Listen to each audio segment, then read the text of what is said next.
Hello, എല്ലാവർക്കും divine zone ടാരറ്റിലേക്ക് സ്വാഗതം. ഇന്ന് വെള്ളിയാഴ്ച കാളി കാർഡ്സാണ് എടുത്തിരിക്കുന്നത്. ഒരു ഫെയറി കാർഡും എടുത്തിട്ടുണ്ട്. എന്താ പറയുന്നത് നോക്കുക. കാളിക താന്ത്രിക എന്നാണ് ആദ്യത്തെ കാർഡ്. അനുഭവം, നമുക്ക് അനുഭവം ഒരുപാട് പഠിപ്പിച്ചു തരുന്നുള്ളതൊക്കെ കേട്ടിട്ടില്ല. നമ്മൾ എത്ര പഠിച്ചിട്ടുണ്ടെങ്കിലും കൂടി നമുക്ക് അനുഭവം ഒരുപാട് പഠിപ്പും നമുക്ക് ജ്ഞാനവും ഒരു വഴികാട്ടുമായിരിക്കുക നമ്മുടെ അനുഭവം. സോ അതാണ് ഇതിൻ്റെ അർത്ഥം. വെളിച്ചത്തിൻ്റെയും നിഴലത്തിൻ്റെയും ഒരു കൂടെ തന്നെ ഉണ്ടാകുന്ന ഒരു ദേവിയാണിത്.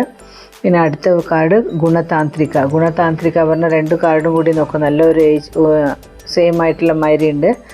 നിഴലും വെളിച്ചവും ശക്തിയും കൊണ്ട് നമുക്ക് എപ്പോഴും പ്രൊട്ടക്റ്റീവായിട്ട് തന്നെ ഉണ്ടാവും എന്നുള്ളതാണ്. ദേഹം, മനസ്സ്, മൈൻഡെല്ലാം സമനിലയായിട്ട് ബാലൻസ് ആയിട്ട് വെച്ചിരിക്കുന്ന ഒരു ദേവിയാണിത്. ഇന്ന് വളരെ നല്ല ഒരു ദിവസമാണ്. നല്ല കാർഡാണ് വന്നിരിക്കുന്നത്. നല്ല സന്തോഷം, ഹാപ്പി ആയിട്ടുണ്ടാവുമെന്ന്. പിന്നെ ഫെയറി കാർഡ് എന്താ വന്നിരിക്കണമെന്ന് വെച്ചാൽ ജർണി.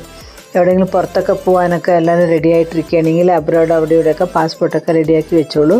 ഇനി കുറച്ച് ദിവസത്തിനുള്ളിൽ നിങ്ങൾ വിചാരിച്ച കാര്യമൊക്കെ നടക്കുന്നതായിരിക്കും. വളരെ നല്ല കാർഡാണ്. എല്ലാവരും ഹാപ്പി എന്നുള്ളത് കമൻറ്റിൽ ടൈപ്പ് ചെയ്യൂ. വീണ്ടും നാളെ കാണാം.